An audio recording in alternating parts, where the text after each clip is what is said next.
Hello YouTube, I'm going to register your excitement first by walking past the one of the sides of the games gallery, and as I walk past here, you can see a box if my camera wants to focus, and you can actually, if you can't really see my phone actually in the reflection, but there's Connect for Windows box, but how with the I mean the one that's based on the Xbox One Kinect.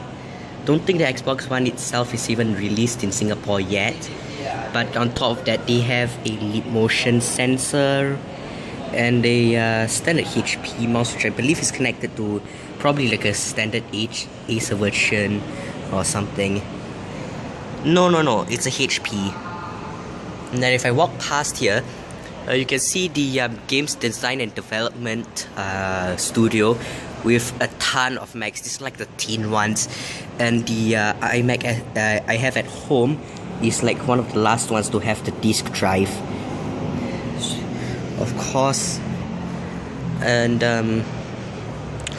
as we walk past here, fire hose reel, fire alarm, fire bell, a ton of these iMac boxes. And here's the best part.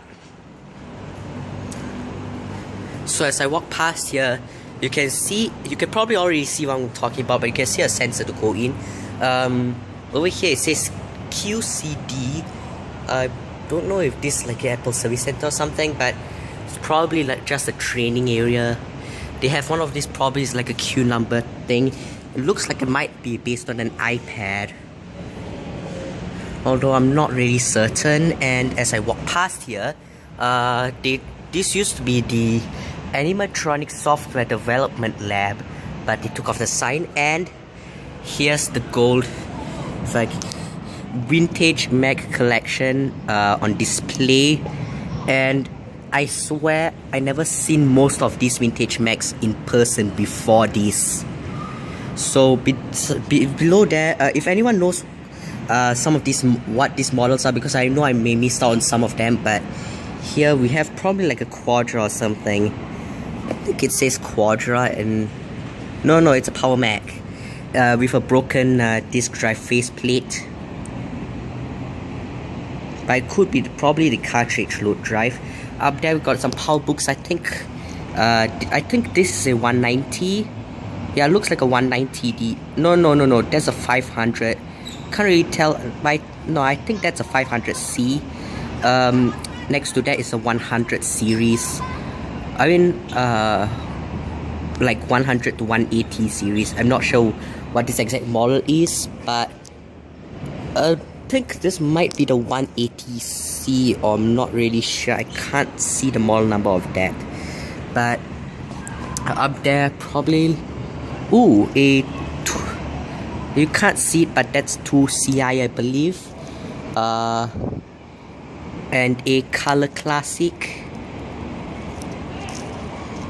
I think the 190, yup. It has this screen rod thing that seems to be a thing in Singapore, but not in other places that collect vintage computers. Basically, the front layer of the screen becomes like rough, and then when you turn on the LCD, it will actually show up, but it's a lot of discoloration if you don't look at it straight on, but you can sometimes even see it straight on. And if you run your fingers over this kind of a rotted screen, it feels more rough, and sometimes you can sometimes even feel static electricity. Can't really see what happened to the 190, although I think I can't really tell, but it might have had the kind of a thing where the adhesives break down, similar to one of BB Ship PCM's 100 series. And if I walk past there, you can see the backs of all of these. Looks, if I can zoom out, that looks like a MacBook Air. No, I think that's like one of the non-Retina Pros. You can see, I think some of these might be shells, but not really sure. Here's a closed one with like lead damage. Not sure if this is like a common problem, but you can take a closer look at that if you want. We see some old AirPod Express units, the Apple Yo-Yo charger.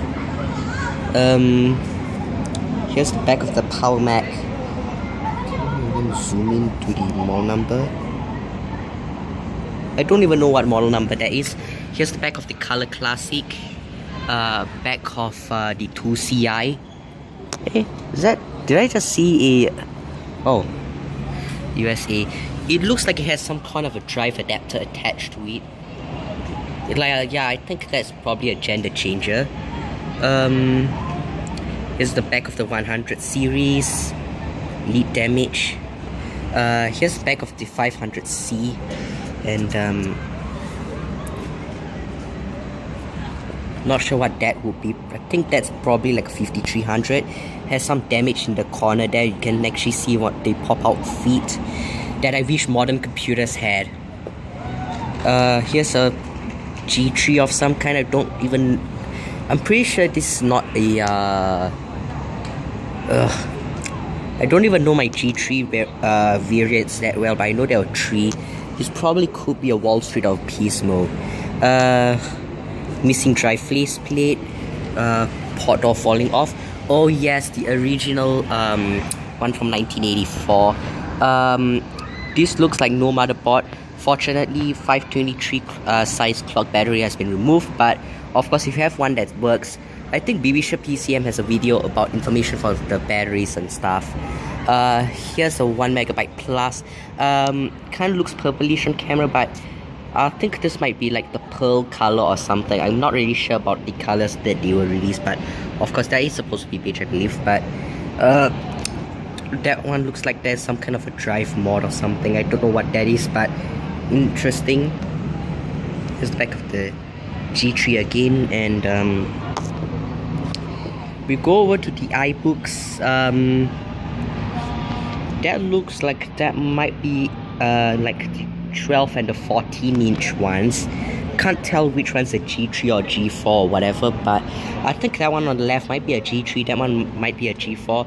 Looks like it has a sticker mod thing that is similar to the a MacBook Pro that I saw in the nearby Apple retailer. Oh wait, and of course the Mac Classic, that is yeah, Macintosh Classic.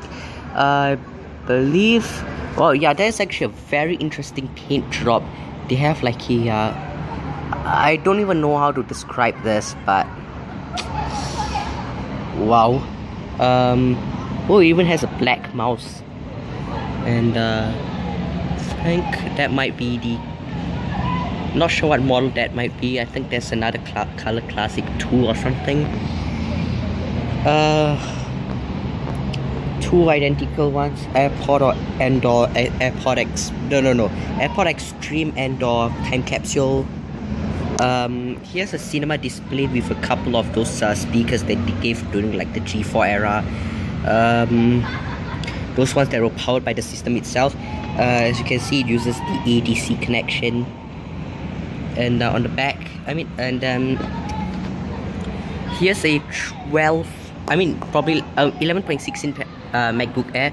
I don't know what model this might be, but I think this might be a late 2012, which is the same model that I have, but of course mine has a few dings and dents because I kind of prefer MagSafe 1 more than MagSafe 2. That looks like the G5 with the massive heatsink, obviously for Power Mac G5. AirPod Extreme card, I think. Magic mouse, MacBook Air Super Drive, a wireless keyboard, and you can see the back of a Apple Care protection plan, and with the old school iTunes icon. Oh wow, it even says iPhone OS, so it's probably before 2010. Ooh, yeah, the style right. Here's the back of a style writer. That looks like the G4 aluminum. No, I think that's 12-inch G4. Yeah, I think that's the aluminum because I don't see a MagSafe connector. The top, there's another iBook there. And then down here we see a ton of iPods, some of which are dummy units. And wow, they even have like protective plastic on the dummy units. Can I see? I think there's a first generation iPod Touch. Looks like a 5th generation. My sister has a white 5th generation 30 gigabyte. we see a bunch of probably like 6th and 7th generation dummy units. I actually have a 6th generation 80GB silver myself. You can see some iPod shuffles, probably even more 6/7 gen. iPod 4th. No, I think both of them are 4th generation. Because I can tell by the screen size. The 2nd generation, I have one in blue, but uses the board from a silver 2GB in a blue case. Broken hole switch and some stuff on the screen, not in the best condition. Definitely not collector grade. Over there we have a 1st generation iPad with cellular data. I can tell by the cutout on the top there. That looks like some power adapter things, probably for like a Mac Mini or something. I think I see a couple of Apple documentation packets up there, but yep, the mini shrine at my school. So yeah. Anyways, this is Kevin signing off. Thanks for watching. Hope my audio gets into the video.